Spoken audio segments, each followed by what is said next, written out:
The SAMOK FIT, checking in with you guys. You guys do well, doing terrific. We are still in Sacramento, California.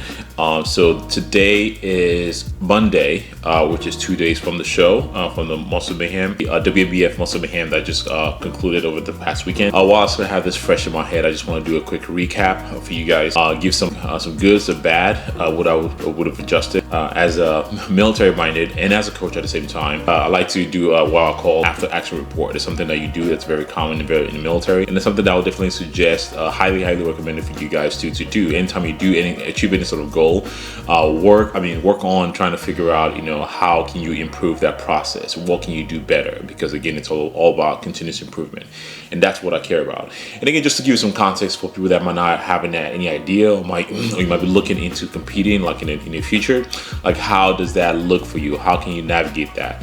So I'm breaking it down to what worked well, what didn't work, my general overview of the show, and what I think WBF can do better in terms of natural bodybuilding. So first and foremost, what didn't work well? What didn't work well is stress. I always tell people, my clients, if you're trying to compete for the first time, one of the things, and last sentence, I get my computer right here because I got my notes here because I don't want to forget anything. And one of the things you want to do, one of the things I try to do as a coach when I'm working with a client is making sure, one, the first show that you're going to be doing doesn't have a lot of traveling involved, just because it's a stress-inducing process. And the day that you want to make sure you're the least stress is the day before the show. We want to make sure you're nice and relaxed, ease up into the show, calm your nerves down, relax, kick your feet up. But in this situation, I knew it was going to be a challenge, just because traveling on the day before the show, I'm traveling with family and things like that. The logistics of it just didn't work out that I was able to fly out on Thursday and settle in on Friday and compete on a Saturday. But it's one of those things that, just fuck around and find out, or figure it the fuck out, as I like to put it. I was just going to figure it out anyways.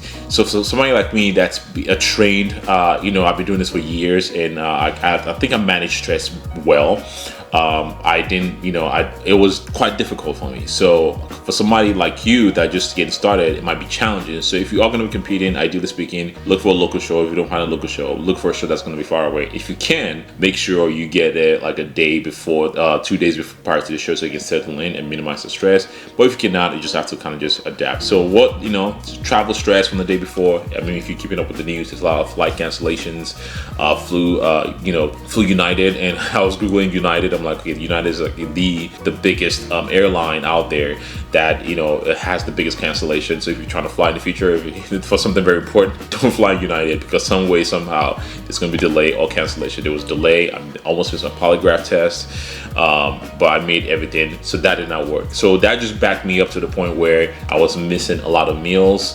The Instacart delivery that I did was delivered in the wrong place. For a gap of like 4 to 5 hours, I didn't have any meals, ready for myself. So I was playing catch up at the end of the day. So it was very hard for me to assess how I'm looking. But again, it's one of those things where, you control your controllables, you don't stress it, and you keep it moving. So the logistics of travel did not work well. The logistics of food did not really work well. And I hate to be one of those people that are just like, oh yeah, this didn't work. This didn't work well. This is the reason why I got the placing that I did, and what I would have adjusted or changed in that situation. But you adapt, you overcome, you ignore, override, and just take the next steps to making sure you're in the best position. Because overstressing is something that you cannot control is typically not how to navigate through it. So travel, logistics, nutrition was not the best to work with. That's the biggest factor. And also, intrinsically, I talked about this a lot of times without a lot of videos and reels that I've posted. I try to put the effort or what worked and what didn't work on myself, so I can control the next move, and not to say, oh yeah, I didn't get the placing that I deserve, or I thought I deserved because X, Y, and Z. None of that.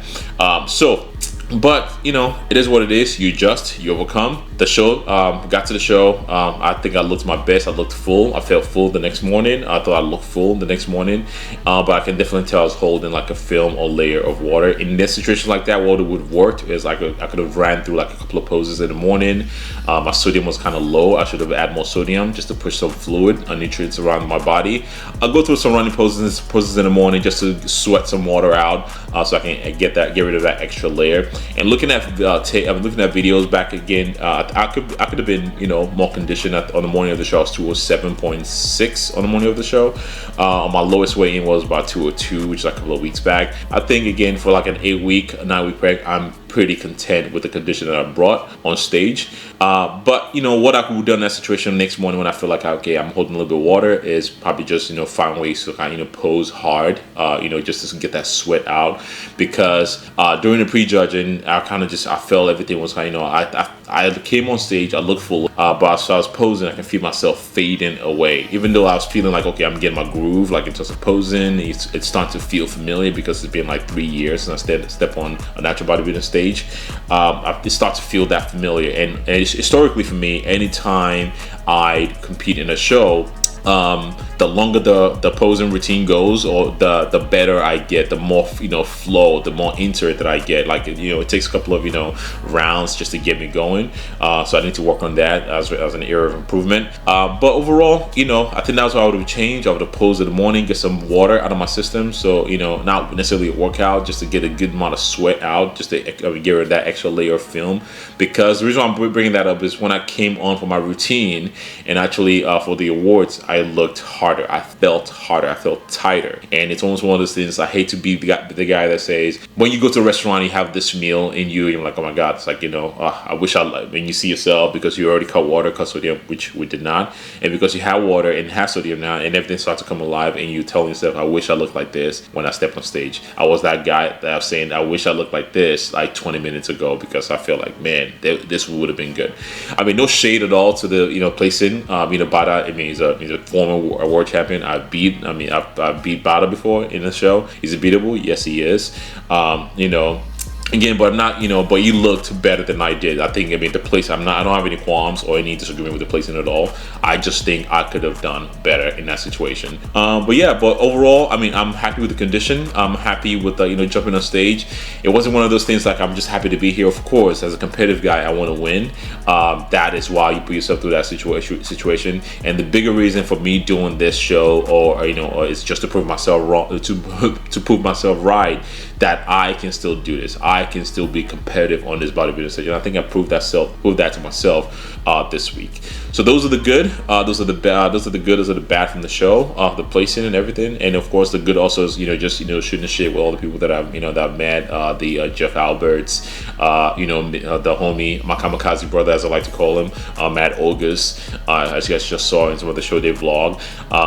You know, I mean, that's again a dad of a newborn baby, 3 boys, and you know, we're still, you know, killing this fitness thing, and which we will talk about in like in later videos. I think again, because I think having a perspective of other dads. So the show in general, how the show was ran, if you're trying to compete in any show at all, I highly recommend it, Muscle Mayhem, just because one, anytime you're trying to compete, having a good stage, a good lighting is very, very important, because you work so hard to compete in a bodybuilding show, and it gets to a point where you're trying to step on stage and it's like, wow, the lighting is crap, which kind of diminishes how you present the hard work. And Muscle Mayhem, I cannot recommend a better stage in terms of stage lighting. Arguably one of the best stage lighting, because it's a performing arts center anyway. So again, it aligns well. Of course, it's a performing arts center because the lighting is epic. So if you want to compete in any show, like you look for any show, WMBF, IMBF, Natural, WMBF Pro on the pro side, highly recommend you tap into that and check that show out. I've won the show twice now, or 3 times, I think, I forgot. I've won it a couple of times, you know, and I don't have anything, you know, bad to say. The people, the way the shows ran, the first time ever, it was straight through show, which is great compared to what they used to do before, which, you know, before it's used to be like, you know, morning and afternoon show, and by the time you go to like the after party, you can talk to some of the pros, the judges. It's like midnight, everybody's tired, they just want to go to bed. But the fact that they did the show straight through was freaking awesome. So the turnout wasn't as great as I thought it was going to be. Again, in the last few years, the turnout for natural bodybuilding has been kind of declining a little bit, and I think after COVID, kind of just, you know, set things in set things back a little bit. A lot of people kind of figure out what they want to do with their fitness journey. And I was talking to people, and again, this is going to be more of a conversation on what's wrong with natural bodybuilding. Also, I think again, the incentive back in the day, like the status of being a bodybuilder used to be like your gateway into like the fitness community. Like, oh, I'm a bodybuilder, I've competed in shit. But now with social media, you don't need to compete. You don't need to get to that stage lane to be a fitness influencer. You just need to be that average looking guy with six pack, and you automatically a fitness influencer. But on natural bodybuilding side, a few things I think the bodybuilding community can do, especially when it comes to WBF. I know there's some organizations out there, which I will say, the OCB, for instance. OCB is one of those organizations, I believe, I could be wrong, I believe that if you compete in other natural bodybuilding organization, let's say NPC for instance, you automatically lose your OCB status, so you're not going to be able to compete, which I think is horse shit.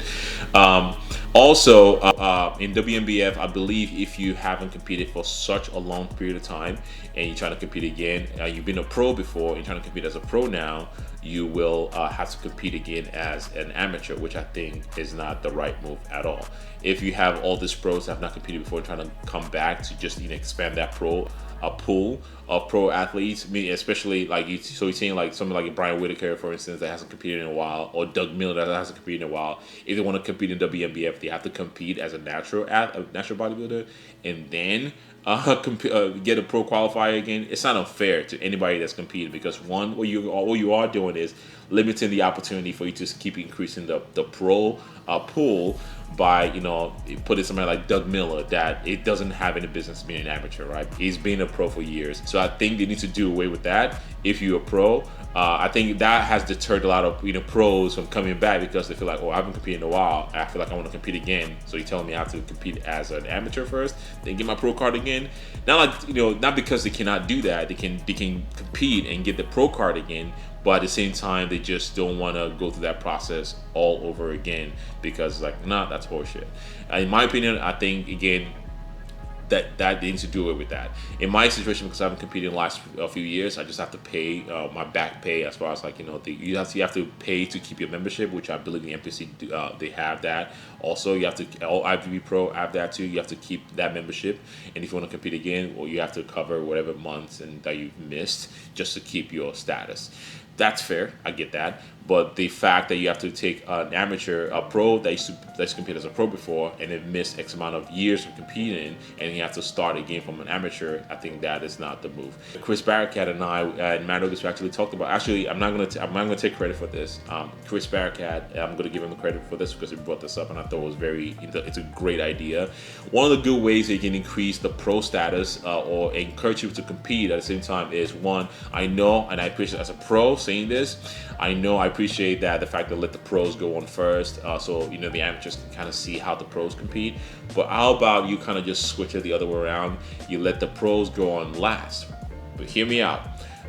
If you compete as a pro, if you compete as an amateur, and you have the opportunity to win your pro card, you can pay an extra amount into competing as a pro that same show, just to test the water, see what you look like, see where you stand, how you compete next to other pros, and how they look on stage that day. I think that would be a good opportunity for you to increase the pool of what you have on the pro level. A show, the Monster Mash, I believe, or the Monster Mash.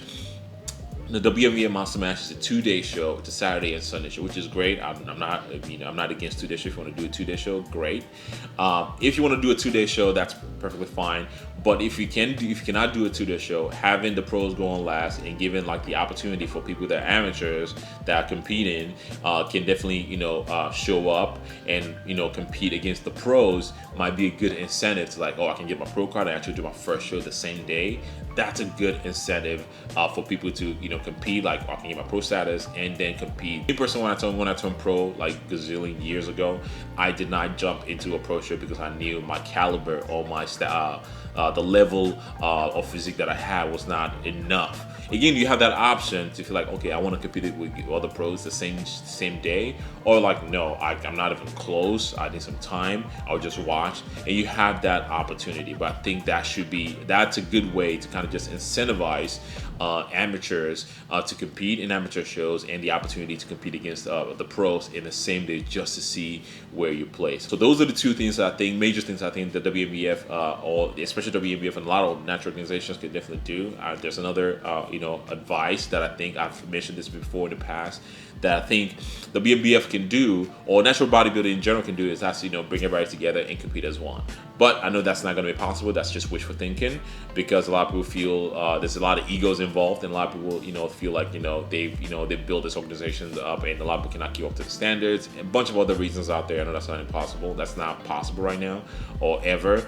But since we have what we have, how can we improve on this right now? Because I love natural bodybuilding, and I would love to see this thing keep going. Let me know in the comments, by the way, what do you think like natural bodybuilding needs to do to be better in terms of like keeping natural bodybuilding alive. More of the story is, bodybuilding can definitely still be a viable option for you. It is a great option for you if you want to compete naturally. You have no interest in in being on any sort of enhancement at all. I know it's very hard that pretty much everybody, male, female, are on some shit right now. But my point is, a lot of you guys are going to be disappointed because you get on performance enhancement drugs and you think you're going to be the next Mr. Olympia. You're not going to be the next Mr. Olympia. The guys that are competing on a high level, they have the genetics to compete on that next level. And to be honest with you, the reality is a lot of you guys are watching this, you don't have that genetics. There's no incentive for you to do that. So why not just focus on what you can do naturally and push yourself, and you can compete amongst all other naturals that can give you the fair playing ground, or something you can compare yourself to what's attainable and what's achievable. That's something that I think the WNBF can definitely do better on, and I hope they do better. I hope the WNBF and all the natural bodybuilding organizations are seeing this, and if they can learn something from it too.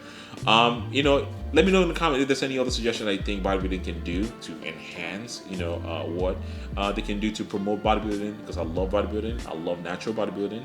I'm always going to be a supporter of natural bodybuilding, and I'm trying to do my best to share as much light as possible to create awareness that there is an option for you. You don't have to be enhanced. You don't have to be on PEDs. You can actually chase after some 20, so you can look 20, 30 plus years from now, you look at your physique like, man, I am proud of that physique. This is SAMOK of SAMOK FIT, and I'll see you guys on the next one. Peace.